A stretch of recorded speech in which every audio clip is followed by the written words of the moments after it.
Hello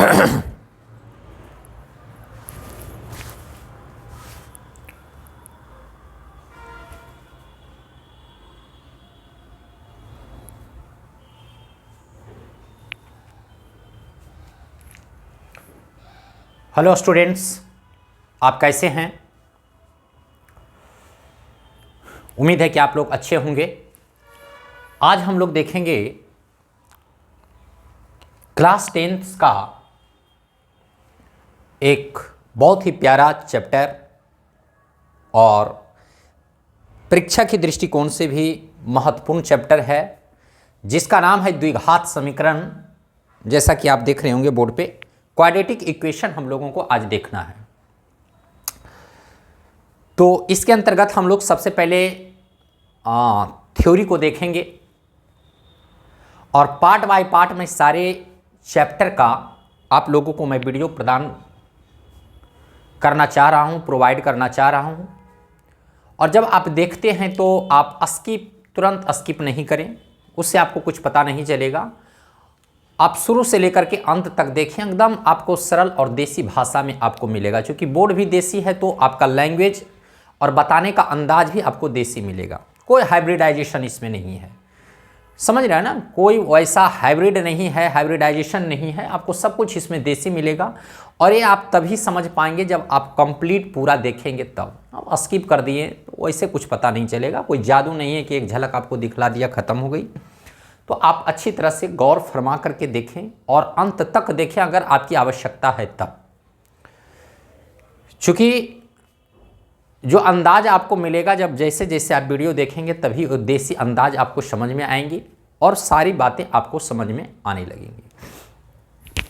मैं 110% देने का कोशिश करता हूं कि विद्यार्थी जो एकदम बहुत वीक स्टूडेंट भी है, मतलब वीक का मतलब है कि आपको तो कम से कम फंडामेंटल जो होता है वो चीज़ तो आपको रखनी होगी। किसी बच्चे को अगर आपको किताब पढ़ाना है और उसको कहरा नहीं आए, 12 खड़ी ये सब नहीं आए, क ख ग घ ये सब नहीं पहचाने, मतलब मात्रा अगर नहीं पहचानता है तो फिर आप कैसे किसी को आप पढ़ा सकते हैं? उसको कैसे आप रीडिंग दिलवा सकते हैं हिंदी में? ठीक उसी प्रकार से अगर आपको 10th का मैथमेटिक्स समझना है तो कम से कम 6-7 का जो कैलकुलेशन है, जोड़ घटाव, माइनस माइनस प्लस होता है, ये सब कैलकुलेशन, पावर क्या होता है, वर्गमूल क्या होता है, तो ये सब जो चीज़ें हैं, बोर्ड मास क्या होता है, अगर ये सब चीज़ आपको नहीं पता है तो कोई भी टीचर आपको कैसे समझा सकते हैं? आप खुद समझ सकते हैं इस बात को। तो ऐसी बात नहीं है कि अगर हम समझा रहे हैं आप नहीं समझ रहे हैं इसका मतलब टीचर को समझाने नहीं आ रहा है, वैसी कोई बात नहीं है। समझ रहे हैं ना? आप अपनी जो बैकग्राउंड है, आपका जो फंडामेंटल जो चीज़ है उसको भी आपको केयर करना पड़ेगा। और जिनके पास फंडामेंटल है, बेसिक है, अगर वो नहीं समझ पाते हैं तो ये बहुत बड़ी बात है मेरे लिए। और ऐसा तो हम कभी 1% भी हमारे अंदर उम्मीद नहीं है कि ऐसा कभी हो सकता है, अगर आप केयरफुली देखते हैं और समझने का प्रयास करते हैं तब। हमारा प्रयास यही है कि हर एक चैप्टर का हम टॉपिक बाई, सबसे पहले थ्योरी को हम बताने का जो हमारा अंदाज है, पहले थ्योरी, फिर उससे रिलेटेड आपको एग्जाम्पल। अगर आप थ्योरी कंप्लीट देख लेते हैं तो हम न्यूमेरिकल नहीं भी बताएंगे आपको बुक का, तो मुझे नहीं लगता है कि आपसे एक भी प्रश्न छूटेगा। तो हम एक पार्ट 1 सबसे पहले द्विघात समीकरण का हम 10th का पहला आपको वीडियो आपके लिए मैं बना रहा हूं। यहाँ पर लिखा हुआ है 1 पार्ट 1, इसका मतलब पार्ट 1। इसमें हम शुरू से थ्योरी लेकर करके चलेंगे और थ्योरी के साथ साथ आपको हम एग्जाम्पल में समझाने का प्रयास करेंगे। प्रैक्टिकली इसमें आपको हम बताएंगे कि कैसे ये जो हम थ्योरी बता रहे हैं उसको हम कैसे आपको प्रमाणित कर सकें, और एक करने का हम पूरा प्रयास कर रहे हैं इसमें। तो इसको आप अच्छी तरह से देखें और समझने का प्रयास करें। बिल्कुल सब कुछ आपको इसमें देसी मिलेगा। नहीं, मार्केट में देखते हैं एक देसी धनिया होता है, एक हाइब्रिड वाला होता है। हाइब्रिड वाला इतना 5 रुपया में, और देसी धनिया गिन के 10 लगता है, 10 पत्ता रहता है 5 रुपया में, दोनों में फ़र्क है। फिर क्यों? हाइब्रिड वाला ही तो आदमी ले चल जा सकता है, फिर देसी खोजता है। 5 पत्ता वाला चाहिए, का है ओकरा में दम आहट रहता है, छुइएगा हाथ हम मह करेगा, सोच लीजिए। और जब ओकरा पतवा डाल दीजिएगा तो कितना मह करेगा। और वही हाइब्रिडवा वाला देख लीजिए, इतना दीजिए एकदम बकोट करके दे दीजिए, पता नहीं चलेगा कि धनिया है कि घास है और कि फूस है। बस वही चीज़ इसके अंतर्गत भी आपको मिलेंगे। इसलिए आप बखूबी इसको धैर्य के साथ कोई भी मेरा वीडियो हो उसको धैर्य के साथ देखिए। मैं बहुत प्रयास करता हूं विद्यार्थी को कि उसको बाहरी चीज़ों से उसको कनेक्ट करें, क्योंकि जो आपका सीडीपी के अंतर्गत बच्चों को जो आपका चाइल्ड डेवलपमेंट में जो आपका पढ़ना होता है सीडीपी, जिसको पेडागोजी कहते हैं, उसके अंतर्गत यही सब चीज़ बताया जाता है। आखिर टीचर को ट्रेनिंग क्यों दिया जाता है? यही सब चीज़ों की कि बच्चों को आप कैसे, तो हम हर एक चीज़ को, मैथमेटिक्स हो, साइंस हो, आपके जो इन्वायरमेंट के जो सारी चीज़ें हैं, बाहरी वातावरण से उसको कनेक्ट कर आपको हम प्रोवाइड करने का भरसक प्रयास करते हैं। थोड़ा बहुत नहीं, एकदम भरसक जिसको कहते हैं, एड़ी चोटी लगा देते हैं ताकि किसी भी बच्चा को दिक्कत ना हो। दूर दराज सुदूर एरिया इलाके में भी है तो हमारी भाषा से आपको प्रॉब्लम नहीं होगा। और भाषा क्या है? अब वैसा भी तो नहीं है कि आप अनपढ़ हैं, आप पढ़े लिखे इंसान हैं तो उतना तो भाषा आप समझ ही पाएंगे और समझ ही लेते होंगे। तो ये सारी चीज़ें हैं। आज हम लोग देखेंगे क्वाड्रेटिक इक्वेशन। इससे पहले हम लोग एक दूसरे से थोड़ा सा कनेक्ट हो लेते हैं, मौसम माहौल जो है ये क्रिएट कर लेते हैं। हेलो, गुड मॉर्निंग, नमस्कार, सत श्री अकाल, राम राम, आदाब। आई होप कि आप सभी अच्छे होंगे, मस्त होंगे, तंदुरुस्त होंगे, ज़बरदस्त होंगे और अपनी परीक्षा की तैयारियों में आप सभी व्यस्त होंगे। तत्पश्चात श्याम्स एकेडमी की ओर से आप सबों को अमन नमन चमन और मैं श्याम नंदन आप सभी को करता हूं हार्दिक अभिनंदन। तो आज हम लोग देखेंगे क्वाड्रेटिक इक्वेशन, द्विघात समीकरण। इसको देखने से पहले सबसे पहले हम लोग देखते हैं इसमें क्या है।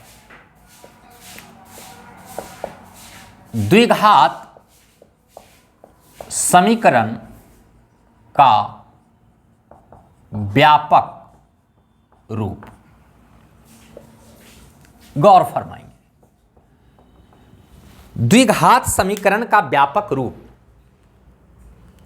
द्विघात समीकरण का व्यापक रूप का मतलब होता है कि जो द्विघात समीकरण है, द्विघात नाम से स्पष्ट है, द्वि मतलब दो, घात माने पावर, जिसमें पावर दो हो वही द्विघात,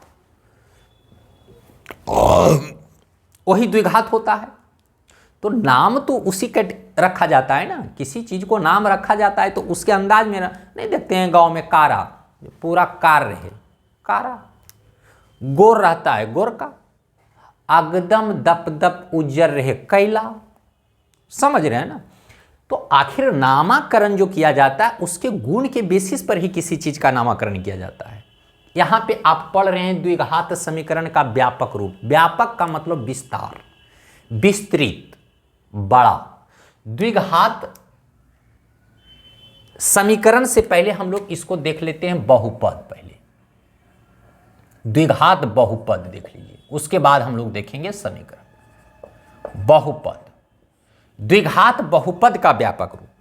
द्विघात मतलब दो घात वाला, जिस पर पावर दो हो, और बहुपद का मतलब एक से अधिक पद को ही बहुपद कहते हैं। एक से अधिक पद का मतलब एक से ज्यादा टर्म में कनेक्ट हो, जुड़ा हुआ हो, उसी को हम बहुपद कहते हैं।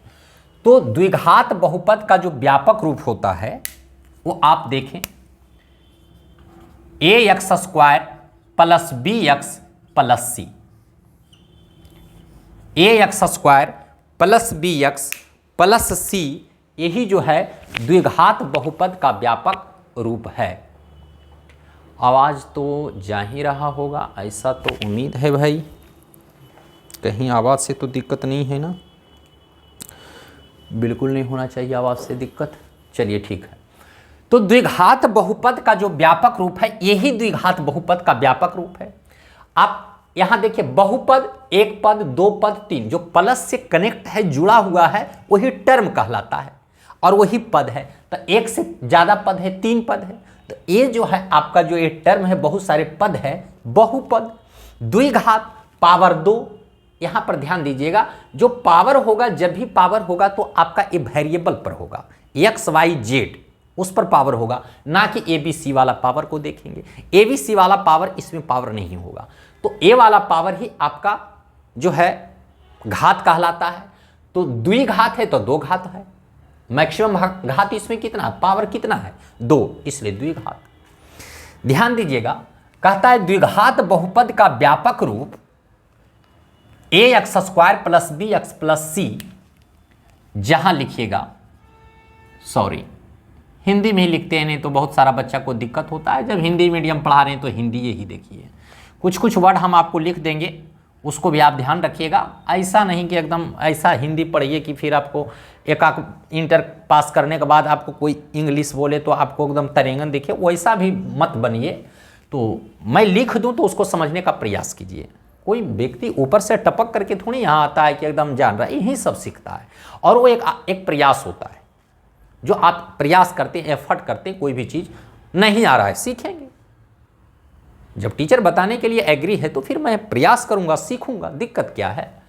लेकिन अब बहुत सारा, अब तो हम डायरेक्ट हिंदी ही लिखते हैं। एक ज़माना हुआ करता था कि पूरा इंग्लिश लिखा करते थे, विद्यार्थी फ्लॉप कर दिया हमको। जब स्टार्टिंग यहाँ किए थे तो पूरा इंग्लिश, हिंदी का दरस नहीं होता था। फ्लॉप, महाफ्लॉप की। मैंने सोचा कि लोगों को बदलेंगे, नहीं बदल पाया, उन्होंने हमको बदल दिया और आज हम हिंदी ही मैक्सिमम लिखने का प्रयास करते हैं। द्विघात बहुपद का व्यापक रूप ax² + bx + c आपका एक व्यापक रूप है द्विघात बहुपद का, जहां a b c जो है आपका रियल नंबर है, यानी वास्तविक संख्या।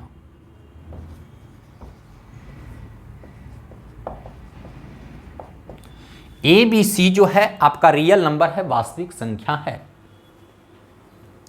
ABC क्या है? रियल नंबर है, वास्तविक संख्या है। बट मतलब लेकिन, यार क्या करूं, लेकिन आदत से लाचार हूं।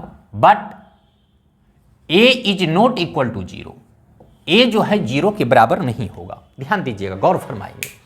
हम लोग पढ़ रहे हैं द्विघात बहुपद।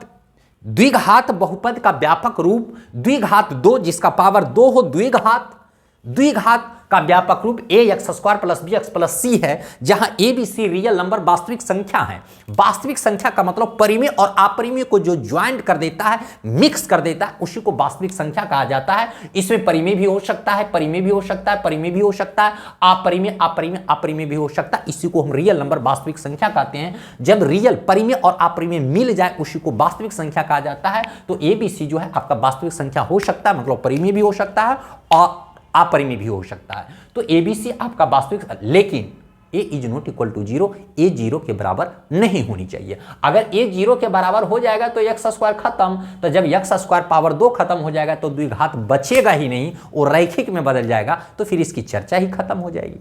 इसलिए ध्यान दीजिएगा, A is not equal to 0, A 0 के बराबर नहीं होगा। अगर इस फॉर्म में इतना आप समझ गए तो ये आपका द्विघात बहुपद हो गया। बोलिए किसको समझ में नहीं आया?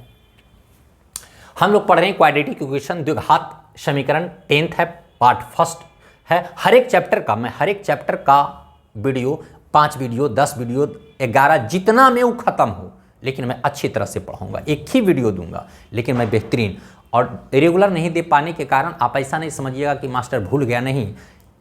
इतना सारा काम है, क्योंकि अपना भी करियर है, उसको बढ़ाना है, बहुत सारे कामों को करना पड़ता है, इसलिए मैं प्रत्येक दिन नहीं दे पाता हूँ।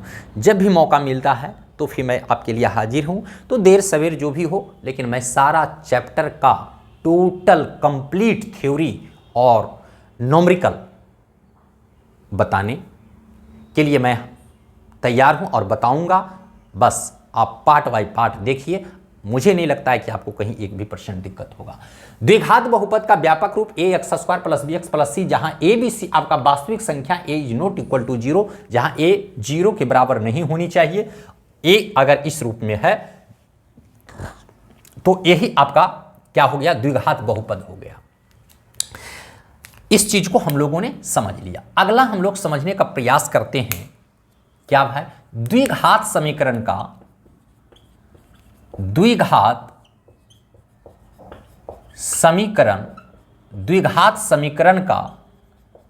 व्यापक रूप।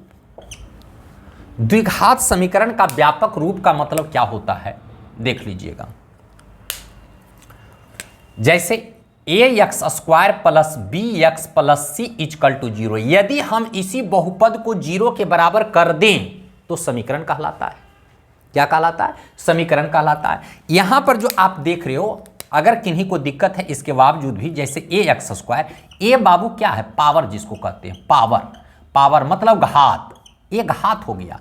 और ये आपका वेरिएबल है जिसको चर कहते हैं, वेरिएबल, वेरिएबल है जिसको चर कहते हैं, चर। तो चर पर अगर पावर रहेगा तभी द्विघात होगा। अगर आपको ए स्क्वायर मिल जाए और सिर्फ एक्स मिल जाए और यहां पर आपका बी एक्स प्लस सी हो जाए, क्या द्विघात है? नहीं द्विघात है, नॉट क्वाड्रेटिक, ये द्विघात नहीं है, क्योंकि ए का स्क्वायर, ये तो अचर है, ए का मान लीजिए 5 रहे तब 5 का स्क्वायर 25 हो जाएगा, तो पावर इसका नहीं ना है, वेरिएबल पर पावर नहीं ना है। जब तक एक्स पर, वेरिएबल पर, चर पर पावर नहीं होगा उसको हम पावर नहीं मानेंगे।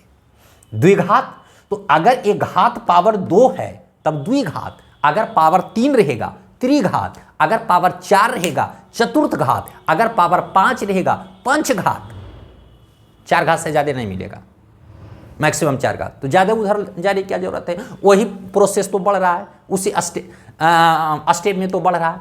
तो कहने का मतलब हुआ कि अगर द्विघात का मतलब पावर 2, द्विघात हो गया। तो अगर इस रूप में मिले, इसको ध्यान में रखिएगा कि आप किसको समझ पा रहे हैं, इसको ध्यान में रखिएगा। अगर ऐसा मिले तो आपका ये द्विघात समीकरण, अगर बहुपद को हम 0 के बराबर कर दिए तो समीकरण हुआ डायरेक्ट बहुपद है, 0 के बराबर नहीं है तो बहुपद, दोनों एक ही चीज है, थोड़ा सा का अंतर है, 2 सूता का अंतर है। अगर 0 के बराबर a x square plus b x plus c equal to 0 तब द्विघात समीकरण हो गया। और अगर a x square b x plus c है तो आपका बहुपद हो गया। तो द्विघात बहुपद का ये व्यापक रूप है, इससे बड़ा आपको नहीं मिलेगा, इसी रूप में मिलेगा, ये व्यापक रूप हो गया। और ये द्विघात समीकरण का व्यापक रूप है, बस यही आपका इस कंडीशन में रहेगा। खत्म हो गई बात। न देसी न को देसी, पूरे देसी है को, एकदम 5 पत्ता वाला धनिया पत्ता, मह मह वाला। चलिए यहां तक तो हम लोगों ने देख लिया, लेकिन मुझे इससे पहले आप लोगों के इसके बारे में और बातें करनी थी। बातें ये करनी है कि इस चैप्टर के अंतर्गत हम लोगों को देखिए क्या क्या पढ़ना है। द्विघात समीकरण पढ़ना है, इसके बाद विवेचक या विविक्तर पढ़ना है। ये नहीं सोचिएगा क्या चीज़ है, वो आगे मैं सब कुछ बता रहा हूँ। देखिए द्विघात समीकरण हमने शुरू कर दिया, लेकिन इसको हम थोड़ा सा भूल गए, नहीं बता पाए थे। देख लीजिए द्विघात समीकरण, विवेचक, विविक्तर, जिसको डिस्क्रिमिनांट कहते हैं, समझ रहे हैं ना। ये द्विघात समीकरण क्वाड्रेटिक इक्वेशन हुआ। ए डिस्क्रिमिनांट जिसको डी से सूचित करते हैं, डी बराबर जो निकालते हैं, फिर बात की बात है वो सब। इसके बाद मूलों की प्रकृति आपको पढ़ना है, मूलों की प्रकृति, नेचर ऑफ रूट्स पढ़ना है। मूलों की प्रकृति क्या होती है उसके बारे में पढ़ना है हम लोगों को। के का मान निकालना है इस चैप्टर के अंतर्गत, मूल निकालना है, जो मूल होता है यक्स का वैल्यू जो होता है मूल निकालना है। पूर्ण वर्ग विधि से हम लोगों को हल करना है और भाषा वाले प्रश्न को हम लोगों को हल करना है। इतना चीज हम लोगों को इसके अंतर्गत पढ़ना है। ध्यान दीजिएगा। आपका कहना होगा कि सर ठीक है हम तो समझ गए कि क्या क्या पढ़ना है नहीं पढ़ना, वो तो बात की बात है। इससे क्वेश्चन क्या आएगा कि नहीं आएगा ये बताइए बाबू।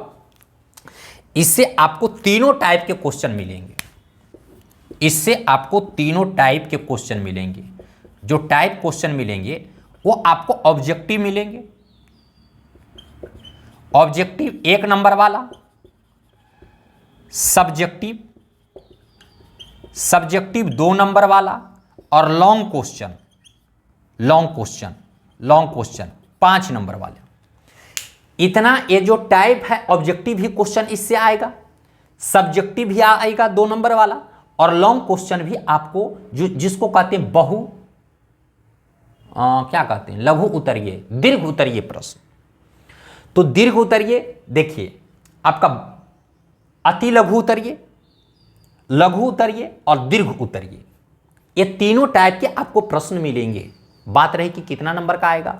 देखिए ऑब्जेक्टिव 1 से 2 नंबर आ सकता है, मोर और लेस, मतलब 2 से ज़्यादा भी हो सकता है, 2 से कम हो सकता है। वहाँ कहीं कोई चीज़ का एकदम फिक्स्ड मोहर नहीं लग गया है, वो तो बोर्ड सेटिंग पर डिपेंड है। कभी 1-2 क्वेश्चन ज़्यादा भी दे देता है, कभी 1-2 क्वेश्चन कम भी दे देता है। वो महत्व नहीं रखता, वो मायने नहीं रखता, वो तो उसके ऊपर डिपेंड है। लेकिन कहने का मतलब है कि पक्का इससे आपको ऑब्जेक्टिव 1 से 2 नंबर के मिल जाएंगे, सब्जेक्टिव भी वही बात है 1 से 2 नंबर का, और लॉन्ग की बात है तो आपको 1 क्वेश्चन मिलेंगे।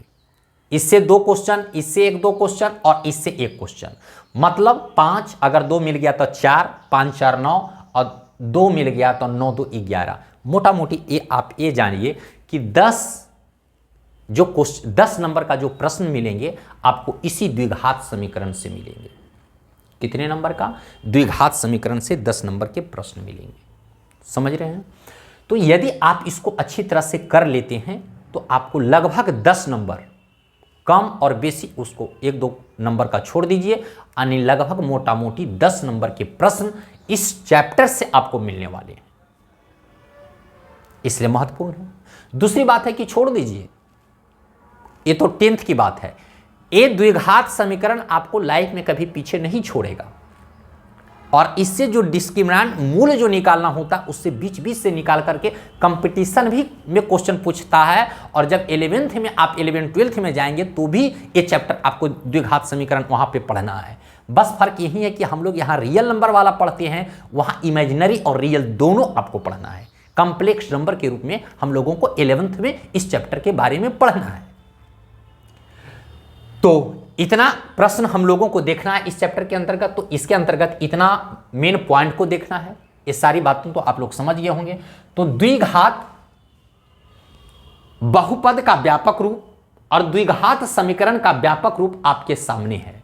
ABC वास्तविक संख्या होगा जहां a is not equal to 0, क्या घात है, क्या पावर है, क्या अचर है, हमने इसको आपको अच्छी तरह से समझा दिया। ऐसा मुझे लगता है कि आप सभी समझ गए होंगे। जिनके पास सब कुछ ठीक ठाक है तो उनको तो कहीं दिक्कत नहीं होगा। अब इसके बाद हम इसके बारे में आपको बताता हूं। देखिए, हम लोग अब इसके बाद देखेंगे, आपने द्विघात बहुपद और द्विघात समीकरण को आपने देखा, समझा, सीखा। अब यहां पे अगर रहे कि क्या, छोड़िए क्या, मान लेते हैं द्विघात की बात है, तो 2x² plus 6x plus 2 equal to 0, क्या ये द्विघात समीकरण है? हाँ है, क्योंकि यहां पे x², जैसे ही आप वेरिएबल पर x पर पावर, हाँ, जब x पर पावर 2 रहे, द्विघात, x पे पावर 2 रहेगा तभी द्विघात होगा। आप बोलिएगा अगर 3 रहेगा तो तब त्रिघात हो जाएगा। मैक्सिमम पावर को देखना है, इसमें सबसे बड़ा जो पावर है ये 2 है, इसलिए द्विघात। अगर सबसे बड़ा पावर 3 रहेगा तो त्रिघात हो जाएगा, लेकिन हमको द्विघात को पहचानना है, तो सबसे बड़ा पावर 2 है, इसलिए 2x² plus 6x plus 2 equal to 0, ये आपका द्विघात समीकरण है। हाँ, अगर रह गया 3x प्लस 7 इक्वल टू 0, क्या ये द्विघात समीकरण है? नहीं। क्यों? क्योंकि इस पर पावर 2 है ही नहीं। जब पावर 2 रहेगा तभी द्विघात होगा। वेरिएबल पर पावर 2 होना चाहिए, चर पर पावर 2 होनी चाहिए। अगर पावर 2 है तो द्विघात है, और नहीं है तो नहीं है। बस एक लाइन में, ज्यादा घोल पोंछ करने की जरूरत नहीं है। ये नहीं है, नहीं। अगर रह गया इस टाइप का, अगर रह गया जैसे 6x² plus 7x plus 8x³ plus 3 equal to 0, क्या ये द्विघात समीकरण है? नहीं है। आपका प्रश्न होगा नहीं है, क्यों नहीं है? देखिए, द्विघात पावर 2 तो यहां पर है, लेकिन उससे बड़ा पावर ये है। तो कोई टीम में आप जाइएगा तो सबसे बड़ा महत्व जो है सबसे पावर वाला को दीजिएगा ना जी। तो बड़ा वाला पावर वाग ने पहले देखिएगा, वो आगे रहे चाहे पीछे रहे, ओकरा से हमरा की लेना देना है। कोई भी संगठन में, कोई भी टीम में सबसे बड़ा आप पावर, आप वैल्यू किसको दीजिएगा? सबसे मेन हेड उसमें कौन होगा? जो अधिक पावर वाला होगा। इसमें सबसे ज्यादा पावर वाला आपका 8x³ है, तो ये द्विघात कैसे हुआ? ये त्रिघात हो गया। इसलिए ये द्विघात नहीं है, ये द्विघात नहीं है, क्योंकि यहां पर द्विघात की बात कह रहा है, तो ये द्विघात नहीं हुआ। और भी एग्जाम्पल आप ले सकते हैं, और भी एग्जाम्पल आप ले सकते हैं। अगर रह गया आपका 5² plus 8x plus 6 equal to 0, क्या ये द्विघात समीकरण है? एकदम सोच करके बोलिएगा, बहुत सारा हड़बड़ा करके बोल दिया हाँ है ये सर पावर 2 है। थुथरंग, ये पावर x पर नहीं है, ये पावर आप कांस्टेंट अचर पर है, और अचर वाला पावर इसमें कोई काम नहीं करता है। जब तक ये वेरिएबल पर पावर नहीं रहेगा तो ये पावर आपका कोई काम का ही नहीं है। चर वाला पावर को देखना, अचर पर कितनों पावर रहे उससे कोई फर्क नहीं पड़ेगा। आ रही बात समझ में? तो यहाँ पर x पर पावर 1 है, यहाँ भी x पर पावर 1 है, यहाँ अचर पर पावर 2 है, इसलिए ये द्विघात समीकरण नहीं है। नहीं लिखिएगा, ये द्विघात समीकरण नहीं है। और भी एग्जाम्पल मैं लेना चाहूँगा, शायद इतनी से आप बातें समझ गए होंगे। अगर 7x plus 8x square plus 4 equal to 0, क्या ये द्विघात समीकरण है? सबसे पहले पावर को देखिए, x पर पावर, x y z कुछ भी रहेगा उस पर उसका पावर देखिएगा, वेरिएबल पर, जिसको चर कहते हैं। तो क्या ये द्विघात समीकरण है? गौर फरमाएंगे, गौर फरमाएंगे।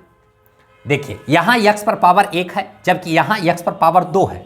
तो जब x पर पावर 2 रहे, जब x पर पावर 2 रहे, कहीं भी रहे, आगे पीछे बीच ऊपर नीचे कहीं भी रहे, द्विघात समीकरण होगा।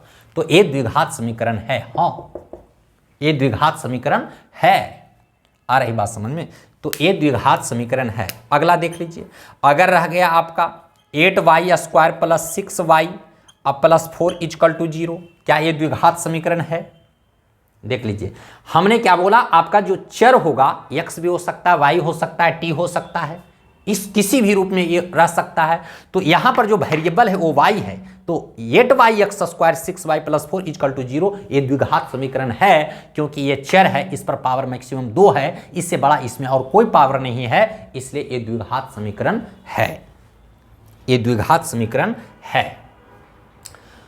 मुझे लगता है कि आप लोग अच्छी तरह से भली भांति समझ गए होंगे। अब किसी भी प्रकार का आप लोगों को इसमें दिक्कत नहीं है। तो द्विघात समीकरण का क्या रूप होता है, कैसा फॉर्म होता है, आप लोग भली भांति समझ गए होंगे। अब इसके बाद देखिए, हम लोग को कुछ इसमें फॉर्मूले की आवश्यकता है। आप जानते होंगे, जान रहे हैं, लेकिन फिर भी मैं एक झलक आपको दिखाना चाहता हूं। आपको फार्मूला जो इसमें मिलेगा a प्लस बी का होल स्क्वायर के रूप में, इसका आवश्यकता पड़ेगा। क्या होता है देख लीजिए, a square plus B square plus 2ab। आप आगे पीछे भी लिख सकते हैं, a square plus 2ab plus B square. ऐसा नहीं कि सर ऊपर वाला गलत है को नीचे वाला सही है को, ना ना, ये समझ। आगे पीछे जोड़ और गुणा में कहीं आगे पीछे लिख सकते हैं, कोई दिक्कत नहीं है। भागा और घटाव में आप आगे पीछे नहीं लिख सकते हैं, जो जिसका जहां स्थिति है वही फिक्स स्थिति है। लेकिन जोड़ और गुणा में आगे पीछे लिख सकते, उससे कोई फर्क नहीं पड़ता है। तो ये आपका दोनों एक ही चीज है, a प्लस बी का होल स्क्वायर। आपका ये फार्मूला जान रहे हैं, फिर भी देख लीजिए, a माइनस बी का होल स्क्वायर का जरूरत पड़ेगा, तो a square plus B square minus 2ab। तीसरा पड़ जाएगा किसका जरूरत, a square minus B square का जरूरत पड़ेगा, तो एक बार प्लस लिखिएगा और एक बार माइनस लिखिएगा। इसके बाद चौथा जो आपको जरूरत, मतलब जो जान रहे हैं उसी का जरूरत पड़ेगा। अगर आपको a square plus B square रहे तो इसमें दो फार्मूला होता है, एक बार प्लस का होल स्क्वायर लिखिए तो यहाँ पर माइनस 2ab हो जाएगा, और दूसरा माइनस का होल स्क्वायर लिखिएगा तो यहाँ प्लस 2ab हो जाएगा। समझ रहे हैं ना, दिख रहा है ना? हाँ दिख रहा है। तो इस तरीके से इस फार्मूले का इस्तेमाल आपको ये सब का जरूरत पड़ेगा। थोड़ा सा एक झलक देख लीजिएगा, एक a प्लस बी का होल क्यूब का जरूरत पड़ेगा, तो a cube plus B cube plus 3ab into a plus B.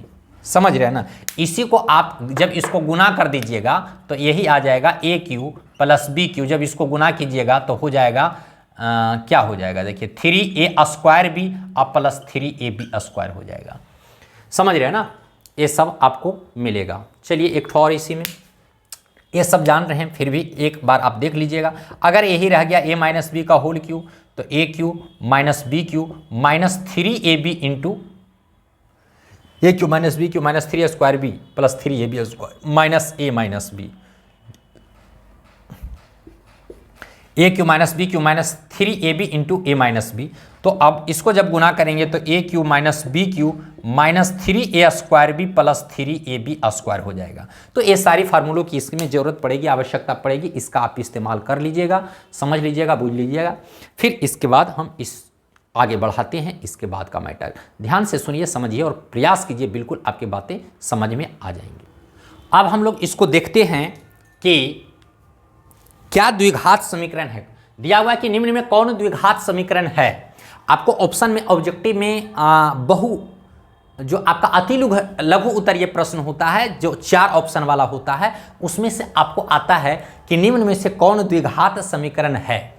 तो हमने 4, 5, 6 क्वेश्चन ले लिया और आपको हमने बताने का प्रयास किया कि ये कौन द्विघात समीकरण है और कौन द्विघात समीकरण नहीं है, कौन हो सकता है और कौन नहीं हो सकता है। आप देखेंगे जैसे आपका दिया हुआ है कि निम्न में कौन द्विघात समीकरण है, देख लेते हैं। जैसे फर्स्ट का आपका दिया हुआ है x+2 का होल स्क्वायर बराबर x+1, क्या ये द्विघात समीकरण है? तो हम लोग कैसे पता करेंगे कि द्विघात समीकरण?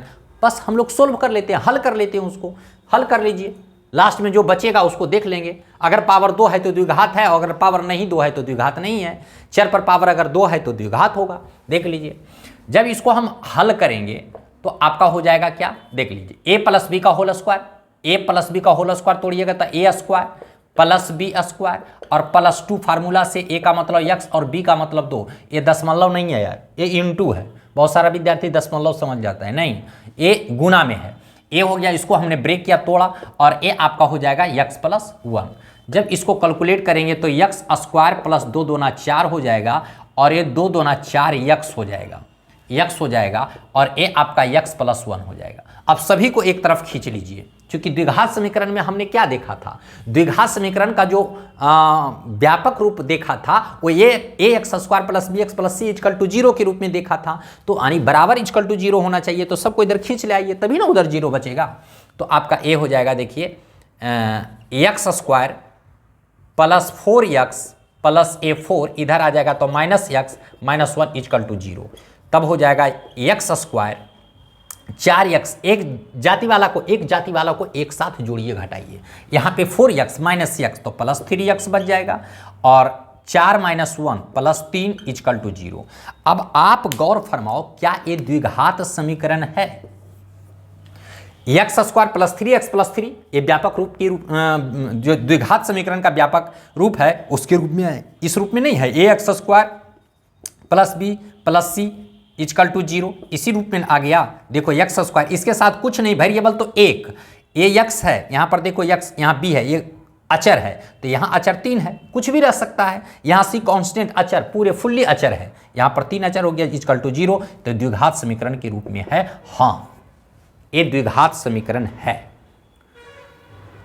अच्छी तरह से आप लोग समझ गए होंगे। चलिए अब हम लोग और देख लेते हैं, जैसे दूसरा नंबर में देख लेते हैं। दूसरा नंबर में क्या है? दूसरा नंबर में है x + 3 × x + 2 = 2x + 1, और इंटू में है -2। इसको हम लोग कैलकुलेट करते हैं, हल करते हैं। जब इसको आप हल करेंगे तो देखिए क्या होगा, इसको गुना कीजिए। अरे बुतरू जैसा गुना करो ना यार, इसको x को दोनों से गुना करना है, तो पहले x से करेगा तो x² हो जाएगा, x से 2 में करेगा तो +2x हो जाएगा। अब 3 को दोनों में करो तो 3 को x से करेगा तो 3x हो जाएगा, 3 को 2 से करेगा तो 3 दूना 6 हो जाएगा। अब इसको मल्टीप्लाई कर लीजिए, 2x को -2 से कीजिएगा तब -4x, और 1 से कीजिएगा तो -2 हो जाएगा। सभी को एक तरफ खींच लाइए, एक तरफ खींच लीजिए x², और ये दोनों को जोड़ दीजिएगा तो 5x और +6 हो जाएगा। इसको इधर लाइएगा तो +4x और +2 = 0। एक तरफ ले आइए, एक तरफ ले आइए। जब एक तरफ ले आएंगे, अब इसको एक साथ कर लीजिए, क्योंकि एक ही जाति को बिखरा करके रखना ठीक नहीं, उसको एक साथ कर लीजिए। तब x² 5x और 4x 9x और 6 + 2 8 = 0। ये भी आपका द्विघात समीकरण है, देख लीजिए। क्योंकि x पर पावर 2, सबसे ज़्यादा पावर 2, द्विघात में पावर 2 मैक्सिमम होना चाहिए। इस पर पावर 2 है, 9x + 8 है, इसी रूप में है। देखिए इसी स्ट्रक्चर का ना है, इसी रूप का है ना, इसी पैटर्न का है ना, द्विघात समीकरण है। हाँ, ये भी द्विघात समीकरण है, ये भी द्विघात समीकरण है। चलिए और हम देख लेते हैं, जैसे तीसरा नंबर देख लीजिए। तीसरा नंबर में क्या है, x + 2 का होल क्यूब है, = 2x है, x² - 1 है। इसको कैलकुलेट कीजिए, इसको गुना कीजिए, और गुना करने के बाद जो आता है उसको देख लीजिए है या नहीं है। देख लीजिए, जब इसको हम हल करेंगे, सोल्व करेंगे तो a + b का होल क्यूब, इसके पहले हमने फार्मूला बताया था a + b का होल क्यूब, तो a + b का होल क्यूब पर क्या तोड़िएगा, a³ + b³ + b³ + 3a² x² 3a² b और प्लस 3ab² 3a और b² यानी 2 का स्क्वायर। अरे x को a मान लो और 2 को b मान लो, a b बैठा दो फार्मूला पर, इतना तो जान ही रहा होगा यार, इसमें क्या है। अब यहाँ पर देख लीजिए, देख लीजिए, अब इसको जब कैलकुलेट करेंगे तो ये आपका x³ हो जाएगा, 2 का क्यूब 8 हो जाएगा, और इसको गुना करेंगे तो 3 दूना 6x² हो जाएगा, 6x² हो जाएगा। और एक मिनट, ये तो आपका LHS तरफ का हुआ, इसको भी तो गुना करना है ना, तो इसको जब गुना करोगे तो इससे करोगे तो 2x³ हो जाएगा और ये -2x हो जाएगा। दिख रहा है या नहीं, देख लेता हूँ, हाँ दिख रहा है, देख लीजिए। इसको a प्लस बी का होल क्यूब पर तोड़ा तो ये इतना आ जाएगा, बराबर के उस तरफ RHS तरफ ये दोनों को गुना करना है, ये x है। अगर x के सिवाय कुछ दूसरा दिख रहा है तो तुम्हारी गलती नहीं, हमारी गलती, हमारा फॉर्मेटेड है इसलिए थोड़ा वैसा दिख रहा है, लेकिन x है, इसमें कहीं यम का जरूरत नहीं है और दिए भी नहीं है, तो x ही समझिएगा। ये देखिए x है, क्या करें, मैं भी आदत से लाचार हूँ। 2x को x² से गुना करोगे तो 2x³ और 2x को -1 से गुना करेगा तो -2x। अब इसको एक तरफ यहाँ पर ले आइएगा, यहाँ पर देख लीजिए, यहाँ x³ 2 का क्यूब 8, 3 दूना 6x² और इसको गुना करेंगे तो 2 का स्क्वायर 4 तिया 12x और बराबर हो जाएगा ये आपका 2x³ और -2x। दिख रहा है, हाँ देख रहा है, उतना तो आप समझ लीजिएगा। चलिए अब इतना है, इसको एक तरफ कर लो बंधु, तो x³ और ये हो जाएगा +8 और +6x² और +12x और इस तरफ ले आओ तो माइनस हो जाएगा 2x³ और प्लस हो जाएगा 2x = 0। हमने क्या किया, एक तरफ लेकर के चले आया, ताकि एक तरफ लाइएगा तभी बात बन पाएगी, अदरवाइज नहीं। अब यहाँ पर देख लीजिए, यहाँ पे क्या करना है, देखिए x³ और -2x³ यानी 2x³ -2x³ और +x³ जब इसमें ऐड कर दीजिएगा तो -x³ बचेगा। ये दोनों का काम हो गया। अब इसके बाद यहाँ पर देखिए +8 है तो 8 रहने दीजिए, +6x² है तो 6x² रहने दीजिए और 12x + 2x तो 14x + 14x = 0। देखिए और कोई कटेगा छटेगा नहीं कटेगा। आपने इसमें क्या देखा, आपने इसमें यही देखा कि आपका -x³ है और +8 है और 6x² + 14x, क्या ये द्विघात समीकरण का व्यापक रूप है? नहीं है। क्यों नहीं है? क्योंकि इसमें जो मैक्सिमम घात है, अधिकतम जो पावर है वो 3 है, क्यूब है, तो ये द्विघात समीकरण नहीं है बल्कि ये त्रिघात समीकरण आ गया। जबकि हमारे पास क्वेश्चन पूछ रहा है कि निम्न में कौन द्विघात समीकरण है, तो इसको हम लिखेंगे कि ये द्विघात समीकरण नहीं है, द्विघात समीकरण नहीं है। शायद आप लोग अब भली भांति इतना समझ गए होंगे, ध्यान दीजिएगा। तो इस तरीके से हमने आपको टोटल कितना दिया है देख लीजिए। हमने आपको 1 2 क्वेश्चन 3 क्वेश्चन हमने बताया, जो दिया हुआ है 3 क्वेश्चन हमने आपको बताया, और आशा नहीं बल्कि पूर्ण विश्वास है कि आपने ये सभी समझ गए। 3 क्वेश्चन हमने बताया, बाकी 3 क्वेश्चन आपको हम होमवर्क करने के लिए दिया। क्योंकि वीडियो काफ़ी लंबा हो जा रहा है इसलिए अब हम इसको नहीं इसमें बता पाएंगे। तो जब हम 3 हमने बता दिया तो उम्मीद है कि आप ये 3 अवश्य ही बना लेंगे। तो 3 आपको हमने होमवर्क के रूप में दिया, इसको आप बना लीजिएगा, कैलकुलेट कीजिएगा। अगर मैक्सिमम पावर 2 बचेगा तो द्विघात है, और अगर 2 पावर नहीं है, उससे ज़्यादा है या कम है, द्विघात नहीं है। बस मामला इतना ही है। अब हम लोग देखेंगे अगले वीडियो में, पार्ट 2 में देखेंगे, इसके बाद मैटर को आगे बढ़ाएंगे, ठीक है।